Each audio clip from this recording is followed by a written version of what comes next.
Yo, what's good? It's Mastermind MMA, and you are tuned into the Mastermind MMA podcast. This is episode 13, a very special episode because it's my motherfucking birthday. And yeah, I'm being serious. It's my birthday today, March 13th, and it's dope because I'm doing episode 13 on my birthday, which is the 13th. So yeah, I'm turning 25 today, so I'm starting to feel old, man. But anyway, yeah, man. So I mean, I'm pumped. I'm blessed with life, another year on this earth. So I'm happy, man. And today was a good day. So I wanted to do a podcast episode. I haven't done one in a little bit. So I've been meaning to get work out some time, and it just so happened I had a little bit of time today. So we gonna go right up in this bitch. So what I'm going to talk about today is a bunch of different stuff. I know there's not too much going on right now, but at the same time, is like some stuff, But what I do want to start off talking about is the Rockhold Bisping Triology. Now, Luke Rockhold came on the MMA Hour, and he said that that's something that they're actually working on, that the UFC is discussing, that the UFC is very interested in that, and that's something they're looking to do. So I mean, honestly, I think that makes perfect sense. When Bisping turned down the Bisping, when Bisping turned down the Vitor Belfort fight, I was like, damn son, like why you gotta do that? Because that'd make a good I mean, I spoke my piece on it before about how he's on like this whole revenge tour and all that, and Vitor took his eye, so I figured if you're going after one guy, like the most, it would be Vitor. And Vitor was TRT to the tits, so so I mean, I understand, actually I don't understand why he didn't take that fight, but I mean, it is what it is. He didn't take it, but the fact that he didn't take it, that it opens up this door, I'm fucking pumped on it, because I honestly thought Bisping was too big of a pussy to accept this fight, but if he's actually willing to accept it and actually fight this fight, I'm pretty like that's dope. I could respect that. You know what I mean? Because the thing is, man, it's like, all right, he said, if he really does accept this fight, I'm not gonna give too much credit before the bout agreement signed or anything like that. If he really accepts this fight, I may actually believe him about that training room shit. You remember the whole before the build up of their first fight, that the whole beef started because he said that when he brought Luke Rockhold in for training, when the media asked him about it, he was like, oh well, let's just say I'm the unofficial Strikeforce champion. And then during the whole build up, he was saying, oh, I clipped him the fuck up in there, and he was making excuses in the training session and da da da da da. And Rockhold put a proper beating on him. And I had to use a little Brit terminology because he beat that ass proper, son. I can't even front on it the first time. But I mean, Bisping came back and he got his, bro. He left hook Larry'd him. So, you live by the left hook, you die by the left hook. And then that's how he lost his belt. And then that's how Bisping lost his belt. But the fact that if he actually takes this fight and he fights him, I would believe him, because the way he got wrecked in that first fight, but the way he came in on that second fight, now it's not so much that Luke Rockhold beat himself. It's just Luke Rockhold makes arrogant amateur mistakes. The mistakes he makes is just fundamental day one 101 basic shit that he's not doing right, like keeping your hands up and your fucking chin down. I'm sure everyone knows that, you know what I mean? Even people that don't even train or even really fight, I mean, I'm sure they would have heard the saying, hands down, man down. So I mean, it's kind of almost common sense, and Luke Rockhold's pretty dry, so maybe his common sense is drying out, especially when it comes to fucking fights, bro. Luke, he used to stay really long. He used to beat he used to really stay in kickboxing range. You know, he never really closed the distance. After he won that belt, bro, motherfucker thought he was Anderson Silva. He really wanted to be the new Anderson Silva. He really was saying that. I'm not even just like making it up. The fact of the matter is, bro, you got to be able to make Anderson Silva reads and evade like Anderson Silva. You know, you can't just have your hands down and be like, I'm the new Anderson. Doesn't work that way. And he's paid the price for it, and he's consistently paying a price for it since then. You know, with the David Branch fight, granted he pulled it out, but he was in trouble, and he shouldn't have been in trouble. With Yoel Romero, we all saw what happened. So I feel like this is the perfect fight for both of them, for both parties involved, for Luke, for Bisping. You know, if Bisping wins, man, like, that's some shit, bro. You know what I mean? Like, if Bisping wins, that's the way to go out. You know, you beat a top 5 guy that was former world champion, you know? That's still, like, pretty much in his peak. And actually, I don't know, man. Like, I feel like Luke might be out of his peak. But I don't want to take that away from Luke because he really can make adjustments and still be all up in it. Like, you know, all up in the possibility of just being champion again if he makes the adjustments. But if he's not making the adjustments, man, there's not going to be it's going to be slim to no chance that he's going to make his way back up to the belt. Now, yeah, you know, before I go on, let me just wrap up my thoughts here. I feel like it's a perfect fight, the perfect situation, because you got Mike Bisping. If he loses, fuck it. He was supposed to lose, you know? At least that's what the consensus is. But if he wins, man, he just goes out like if he wins and then retires, dude, that's pretty much like his equivalent of going out with the belt. And that legitimizes his win of the belt because, you know, a lot of people, myself included, said he won the belt through a fluke. Luke's fluke. That's how he fucking won that belt. But, I mean, you know, you could prove me wrong. Let's see. And then this kind of moves on to what I want to talk about, and it transitions well because Luke Rockhold said that he's moving up to 205, and not only is he moving up to 205, that he actually might want this trilogy at 205. I think it'd be dope at 205 because they both fought. I mean, they didn't, but Bisping used to be a 205er. So, I mean, I'm not sure if he wants to do that because I think Bisping is undefeated at 205. I may be wrong about it, but I remember having a discussion with a friend, like when we were talking about it, and I remember like looking it up. I think he was undefeated at 205, but I'm not gonna go back to that and bother to look it up. But we'll just go with he's undefeated at 205. If I'm wrong, someone let me know.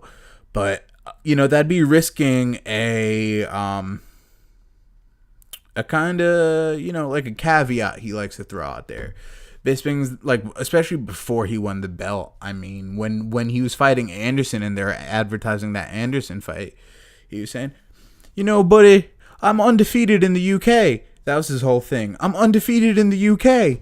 And it's like, yeah, you're undefeated because you get flying knee KO'd and you still win a decision. That's how. But I mean, he's saying that before that, but he could still say he's undefeated in the UK because he got knocked out, yet still won a decision, and then he gets dropped by, bro, Hiroshima and Nagasaki hit him in one night, and he still won a decision in the UK. So Bisping's the kind of guy that kind of likes throwing stuff like that out there, that he's undefeated in certain things. So I mean, he might even be insane.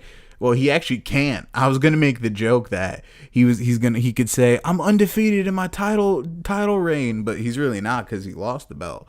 But yeah, dude. So him going to 205 and having this at 205 could risk that little caveat, but at this point, I don't know how much it matters. And I mean, if you line the pockets enough, I mean, who really gives a fuck about those caveats, right?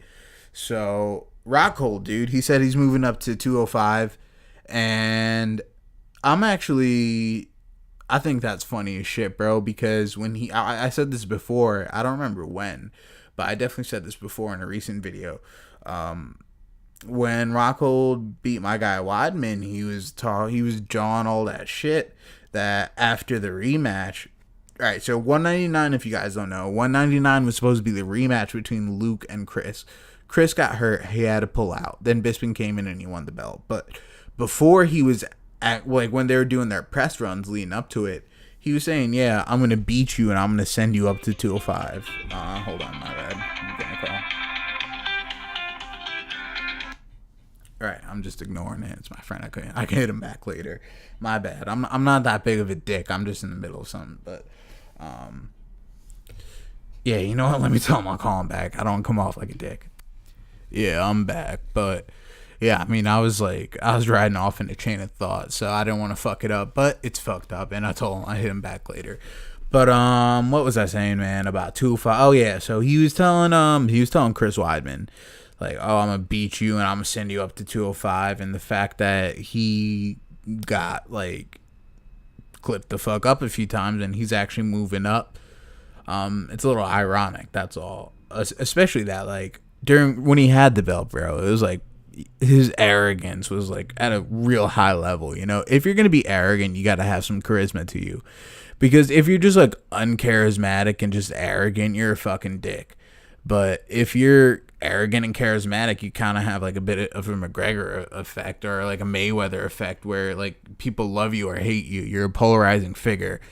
So I mean, it's just like Luke is just like, it's just, he comes off like a real unlikable because of that, you know, because of the arrogance. And even when he's getting clipped the fuck up, there's no humility in him, you know. I feel like if he's a little more humble, more people could get behind him. But at this point, it's like, I mean, like, people are gonna hate him, because like he's like, he looks like a fucking stud, so people are gonna hate on that. But outside of that, man, it's just like his personality is just like nothing to get behind, and it's just like, it's like fucking cottonmouth, bro. Like, it's just super fucking dry. And that's his problem, you know. He really should have been a breakout star for the UFC. When he had the belt, like, he should have been on Good Morning America and all that shit. Because you got a guy that could like pass off like as like almost like a real life Jason Statham. You know what I mean? Like, I'm like the real life transporter. He really could have done that, but like he didn't have the personality to finesse it. So I was like, man, fuck that. Like, you know, And the thing was, his skill was riding, like, he was riding off his skill, but at the same time now, people are kind of finding holes in his games and exploiting them. I'm not going to say he's not skilled. He's still a very skilled fighter, but it's just his flaws are consistent. So when your flaws are consistent, people could make a reliable game plan against you, and that's the way the shit goes, man. So my guy's got to tighten his shit out. A little tongue twisted. My guy needs to tighten his shit up a bit and just like make the adjustments. So also what I want to talk about was Gustafsson, dude. Gustafsson said he would welcome the 205. That's a perfect fucking fight because both tall guys. If Luke wins, he's automatically like getting the next title shot. If Gus wins, yeah, I mean Gus should be getting a title shot anyway. Which I was gonna talk about later, but I might as well just like talk about it right after. Actually, no, I was gonna talk about it right after anyway. So Gus, let me finish. So Gus called out Luke, and we all know it was like right after he lost. But and then after Luke was like, "Oh, you know, I'm coming for that ass," to Gus. That's what he said. Gus said, and I'm paraphrasing. Fuck, man. I don't know why I'm so tongue twisted today. I'm just paraphrasing, but Gus said, "You know, I heard you're coming for me. Good. I'm happy. You were chinny as a middleweight, and like when I whipped that ass, you can't blame the weight cut. Like, keep fooling yourself that it's the weight cut." He pretty much said it like that. And that was some ether. That was some savage shit. I was wondering where that shit was for DC, man, because like Gus was being a big bitch when when DC and John were supposed to fight again, he's like, yeah, DC, I need you to win, man. I need you to win for me. Hit John with those uppercuts you hit me with, man. They really hurt. Good luck, buddy. And it's like, dude, all DC did was shit on you. And that's the thing, man. That's why all DC does for like a lot of his opponents is he shits on them like really hard. And then they play like the nice guy role. For example, Anthony Rumble Johnson. Both times DC sunned AJ in the build-up. And like AJ was kind of playing like the, you know what, we'll wait, we'll see what happens. But like when you can't get it off in the octagon, like the least you could do beforehand is kind of get some shit off. You know, don't let someone disrespect you like that. Even if it's not your style, even if you don't want to stoop down to that level, bro. You could be slick. You could kind of like throw some verbal jabs with class. You know, you don't got to be classless with it. So no, they didn't really want to do that, man. And Gus wanted to like kiss his ass because like the enemy of the enemy is my friend shit, but.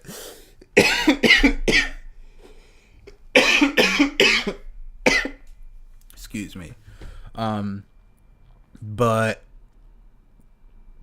you know, you have unfinished business with DC too. You have unfinished business with both parties. I'm talking about Gus with DC and John. You should be going for both of their throats.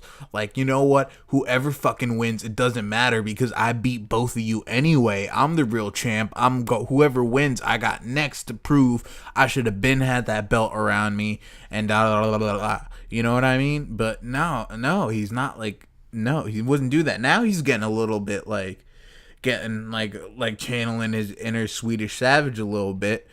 But you know, he said he's welcome to the Luke Rockhold fight. I like that fight. That's a dope fight. That's a fight the division needs.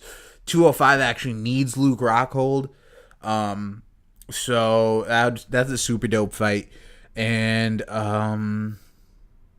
yeah, he was talking about DC, man, and how DC is. He said he wanted that second DC fight, and you know, I'm cool with this Miocic fight and all that, but honestly, man, I think it should have been Gus over Vulcan. You know what I mean? Like, fuck DC's Twitter poll, because that's really what he claimed as the excuse to take that fight. And I mean, I'm not trying to shit on DC or anything like that. I'm not going to, because really, I mean, kind of have no other choice but not to, you know what I mean? Like, he's our 205 champion, you know. I mean, dude, John is just making it hard for John Jones fans, but yeah, man, like, that Twitter poll was still bullshit though, man. After DC got knocked out, I said I probably wouldn't be addressing much of DC unless it's like around, you know, it involves him, and if I do, it's gonna be, you know, just like giving opinions on fight and da da da da. But it's like we kind of got put in a time machine right back to the same position where before John fought him again and all that. So it's kind of like we're almost right back to where we were, and you know, DC's really at the forefront, and the fact that he's like, he didn't fight Gus, and that was some bullshit. For the second time, DC has been open and openly said that like the Gus fight changed him, and he does not want to fight Gus again. He literally said that because of how the pain he went through and how fucked up his face was and all that. He said like he doesn't want to go through that again, and Gus is gonna take you to that. And I mean, cut to before the John Jones fight, the first fight, DC was like, I want that dog fight. I want to meet the man that could bring me that dog fight. I'm just running through these people. And then he had like the Jones fight, and then he had the Gus fight. And at that Gus fight, if you notice, man, DC only got super boring after that Gus fight because he wasn't trying to have no shit like that happen ever again. And, you know, I mean, I can't even really shit on DC at all because in his past performances, he's really been coming through. So I'm not gonna hate on DC like that because he really has been like coming through and like actually fucking fighting people. So I respect that. But at the same token, man, like I'm not hating him for taking the Miocic fight. 100% do your thing. That's a dope fight. I'm down with that fight. But you could have fought Gus over Vulcan. You know what I mean? Vulcan really had more to prove. Vulcan was really green, and Vulcan gave him some trouble. But I feel like this is just the time Vulcan was just really green, man. And he really, the fucking division was so shallow that like, yeah, he really took out guys that could earn him a title shot. But the history is there with Gus, and DC arguably lost that fight. You know. So, you know, I'm not like that fight, I spoke on this before too, man. Like that fight was one of the fights that I watched after the fact, so it was, and I read about it before I saw it. That was like before. So like I went in there with like a really tainted, biased eye, like knowing DC won and just kind of watched it based off that. So like my judgment is just too tainted, like a John Jones supplement. So I can't really like give a true unbiased opinion about that. So I don't know, and I haven't watched that fight again, man. I should watch that again. I think I only watched that fight once. I'm gonna watch that fight again. I'm gonna get back to it, but you know, DC was almost out of there in that fight. You know, Gus hurt before John Jones knocked DC out. Gus hurt DC and almost had him out of there, more like in a way that no one else has. And you know, that's just what needs to be ran the fuck back.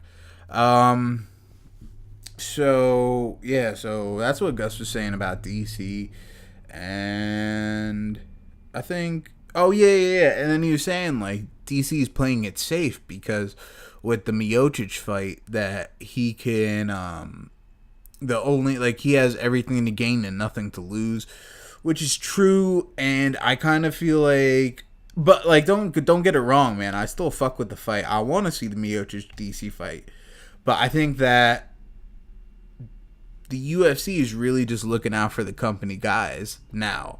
You know, UFC's operating real different where they're kind of getting more super fights, more rating based, more money generated based.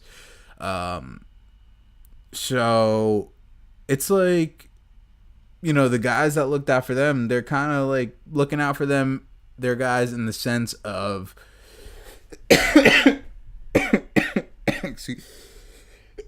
excuse me, in the sense of that they will be you know, hooking them up with good matchups and like money fights and shit like that. All right, so moving on, man. The next thing I want to talk about, this isn't MMA related, but it is in the combat sports world. Canelo testing dirty. My thoughts on that, man. I'm going to preface this before I say anything, dude. Canelo is one of my favorite boxers. He's definitely one of my favorite boxers. And the funny thing is, man, before like 2 days before he popped, or 1 day before he popped, I was talking to Jamari on the phone. We were just chopping it up, and we were just talking, and then like we just started talking about like steroids and people that are on steroids and stuff like that. And I was like, dude, I rock with Canelo, but I feel like Canelo's on steroids, man. I was like, I'm pretty sure Canelo's on steroids. And like my basis on saying that is it's boxing. So my guys in boxing are on some special sauce. You know, they don't got that raw sauce. They got that special sauce. So, you know, that tainted supplemental sauce. they're sauced up, dog. Like they're juiced to the fucking gills, a lot of them. I mean, just who Deontay Wilder fought, which was a good fight against Luis Ortiz.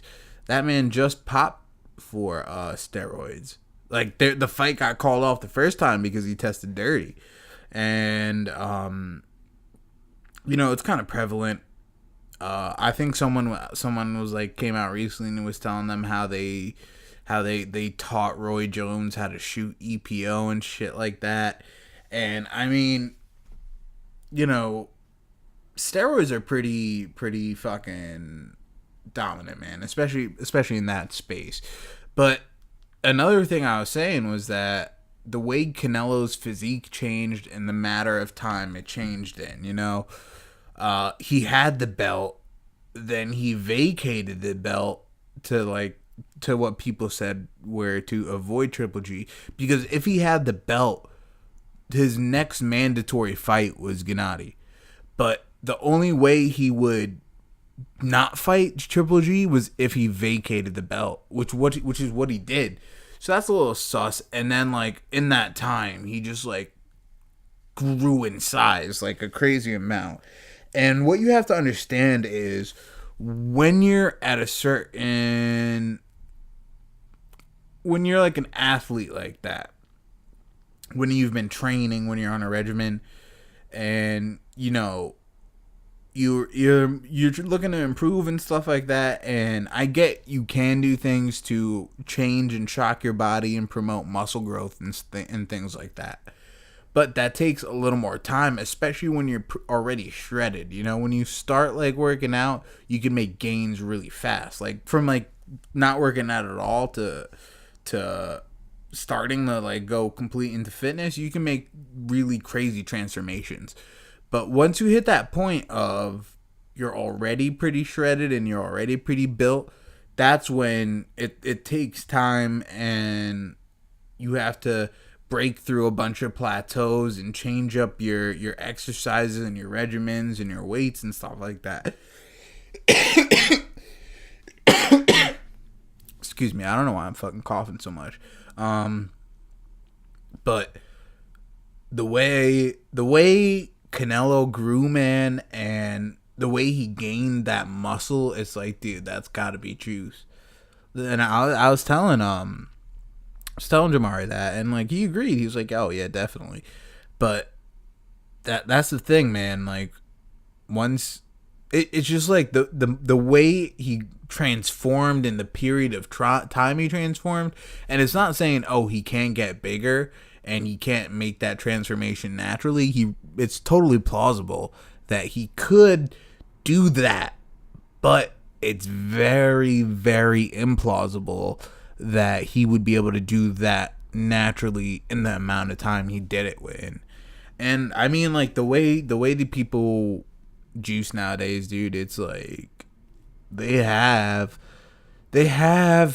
their shit down to a science, especially when they're not under USADA and shit like that, man. They don't even have to be that careful with it. But the thing is, man, he's going with the Aller, the straight from the Ubering book of excuses of tainted meat in Mexico.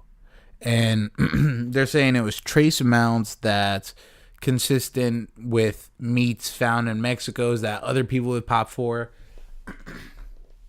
And it's yeah, that's plausible. I'm not ruling that out. I'm not changing that at all. But it's the way you grew in size. You grew substantially in size, man, and then you pop, especially after you pretty much kind of lose a fight and you're rematching that same person. But then again, it's if it's consistent with the trace amounts of the meat, then that's that really could be it as well. But your juice could have been tainted as well, so we'll see, man. And then like the substance he popped for, the thing that it's used for, like that could be used for, like in the PED scale, is that it could be good for burning fat and cutting weight.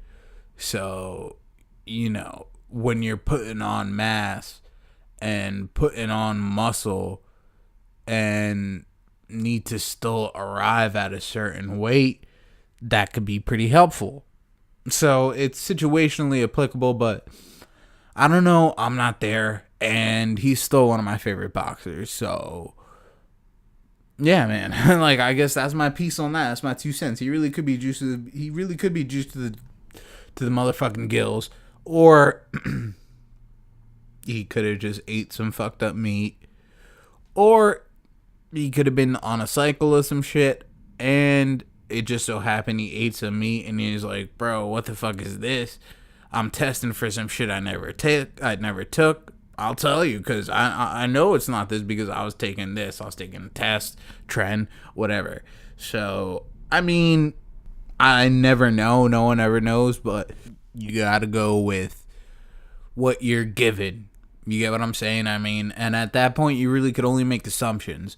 So, I guess it's really just all speculative bullshit. So, it really doesn't matter. But, I mean, that's really all you have at this point. So, yeah, I don't know, man. Like, I feel like he was on some shit, but I don't think this test is indicative of it, if that makes any sense. So moving on back onto MMA, Ronda Rousey. So when I was leaving at the gym today, it was like probably around like 1 or something like that, and downstairs on like when on the TV, Ellen was on, and Ronda Rousey came on, and I was pretty shocked because it was like TV's on, and then Ellen was like, and coming out is Ronda Rousey, and I was like, the fuck is Ronda doing on Ellen right now? And she was promoting WWE, but like I was like, as soon as she like called her name, I was out the door anyway. So I'm not gonna stop like postpone going to the gym to hear what Ronda Rousey has to say about the WWE and shit. So I didn't really watch that. I didn't really give a shit about it. But later I saw on the websites that she said she's never returning to MMA. And the way she said it was like, I'm trying to think of a respectful way of saying it. All right, so I mean this with no disrespect, but she said it in a real bitchy way. And nothing like with female connotation or anything like that, but just like Luke said bitchy shit. So like in that sense. So she said that I have as much as, and again, I'm paraphrasing. She was like, oh, the odds of me going back to the UFC are the same odds as me going to the Olympics in judo again. So, I never had to give a written like formal resignation for that. So I'm not doing it for this. And I'm just enjoying my WWE career. Fam. Like, she's just fucking up her career, bro. Like, her legacy. Her career is over when it comes to the UFC or mixed martial arts. And I don't think a comeback, like, at this point, man, like, unless she becomes, like, this super fucking star in WWE, which I don't really see. And I don't think, like, she may be, like, a player, but I don't know, man. Her whole hype was like in the WWE was when she was at the height of her UFC career. Like, they're not going to be making Roadhouse with Ronda Rousey, all that shit's gone. Like that sauce is gone, man. Just face it. The sauce is gone. And that's what it is, man. She doesn't even have like that kind of boisterous enough of a personality to really ride off on it. But you never know, because it's scripted, and we'll see how well she could like do her thing in there. So I mean, I'm sure they'll be pushing her. I'm sure she could be undefeated in there. So I don't know, man. And does that shit really count? So it's just, I don't give a fuck. I just wanted to touch on that real quick. And next topic, Cynthia Calvillo is getting a 9-month suspension for smoking the herbo. That's straight bullshit. I don't even think she should have gotten a 9-month suspension at all. I don't think she should have gotten a suspension. But if you're going to suspend her, you should give her one of that bullshit, like, things, like, that you'd be getting after a medical clearance or something like that. Like, the 90-day, 30-day too weak, whatever, but, you know, kind of like say you can't fight till the end of 2018, 2019 to pretty much effectively fuck her 2018 when she has this much momentum for some buzz. That's fucking retarded. So fuck that. Yoel and Robert Whittaker, they're targeting that rematch for 225. That should be a good fight, man. You know, if I don't know if you guys saw the film study I did before UFC and YouTube in cahoots removed it. Like I broke down Robert Whittaker's game plan and all that in there. So, you know, Yoel could make adjustments too, and you know, closer to that video, closer to the fight, I'll do a breakdown, or maybe even if I get some time, I'll do a breakdown. But I got to figure out this fucking fair use and like how to ride that line. I still haven't found that, so you know, shit keeps getting blocked and taken down. So once I figure that out, man, like that shit is like gonna be coming in hot. So I'm pumped on that. But Yoel, man, I started watching some of him on JRE, dude. His story is fucking dope, man. And you know, I didn't watch the whole thing. I watched a little bit of it, and then like after I watched some like parted out clips. But I mean, dude, like I can't see how you don't fuck with a guy like Yoel. You know what I mean? He just seems like real down to earth, and just like because of what he's been through, the perspective he has, it kind of like really puts shit in check. Like, damn, like I'm bitching about this shit, you know. So it just makes you sound like a little more grateful about stuff. And like the way he sounded in that sounds like he's very grateful for everything because of what he had to do to get here. Can't do anything but respect that and respect that man and respect the adjustments he made. As far as like PEDs and stuff like that with Yoel, I personally don't think Yoel's on PEDs because although he's like fucking shredded at 41 and shit like that, I honestly think it's genetics. And he doesn't have his steroid user's body, you know what I mean? Even like the way his six pack is, the way just like the muscle definition is not that really of a steroid user. Even like he's not even really going like, even if you look at someone like a TRT Vitor, you could tell he's on some shit. Yoel doesn't have that. It's more people just like in the disbelief, like, oh, how's he like that at that age? But I mean, like, my dad's like in good shape, and like my dad was like pretty in real good shape too, like at 41. So, you know, I guess people just haven't seen it. You know what I mean? So you can't discount that. Oh, yeah, since we were talking about Romero and we started the podcast off talking about Luke Rockhold was saying that it was ridiculous that the commission let, like, Yoel come over there and, like, kiss him and all that shit. But, you know, when I was watching the fight and I heard Yoel saying, Luke, and remember, I love you. It's like, let me wait for this fucking cop to pass or whatever. Yeah, I bet you guys know I'm at my house in New York. Yeah, fucking sirens. So Yoel pulled the I love you on him, and then like later in the interview he went on to explain why, and then he was saying like Luke always came up to him and was like, oh, like out of nowhere, like, you don't want to fight, right? Do you want to fight me? I don't want to fight you. And he was like, no, I want to fight. Like, you know, if you don't want to fight me, I don't want to fight you. But then Luke was like going in the fight, and when like that USADA shit happened, Luke was talking greasy, and then Yoel said some like cold shit, dog. I was like, yeah, that's hard, bro. He was like Judas, son. And then like that's why he like when he was like, you know, you fucked me over. You talked all that shit. Guess what? I got the last laugh. I knocked your bitch ass out. And I like imagine just getting knocked out by a guy like Yoel and then have that like happen to you and him come over to you and be like, I love you. Shit is like you just gotta like hurt your heart, son. Like, damn.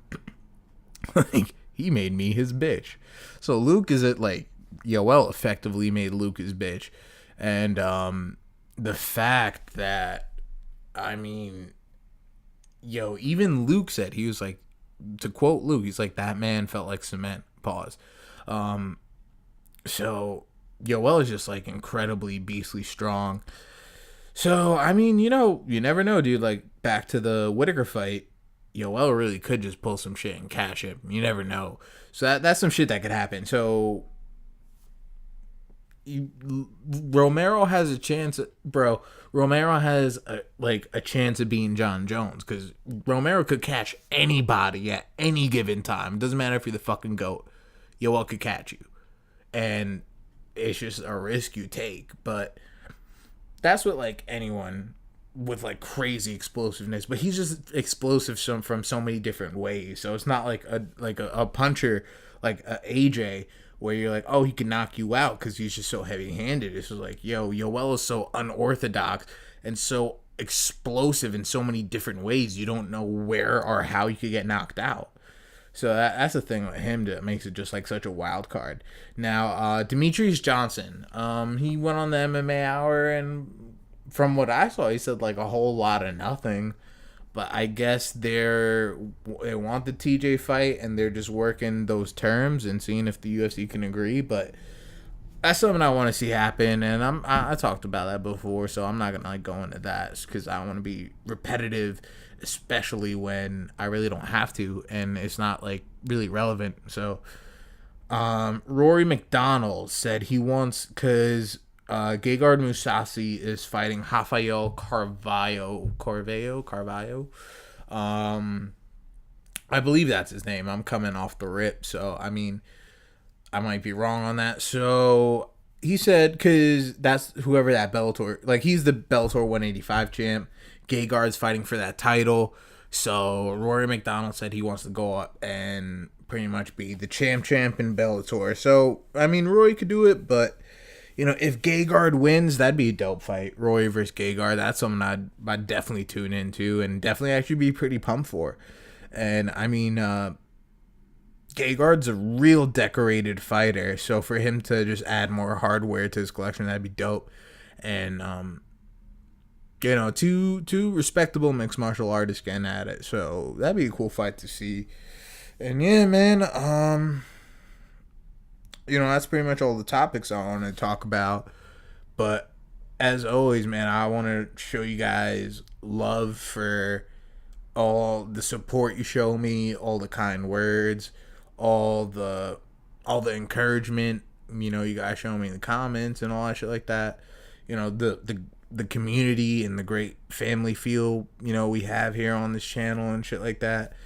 So I just want to shout all you guys out and just know I appreciate each and every one of you. I know I say it a lot, but I mean, no matter how many times I say it, doesn't equate to how grateful I am for it. So I'm going to keep saying it. So thank you guys a lot, especially on my birthday.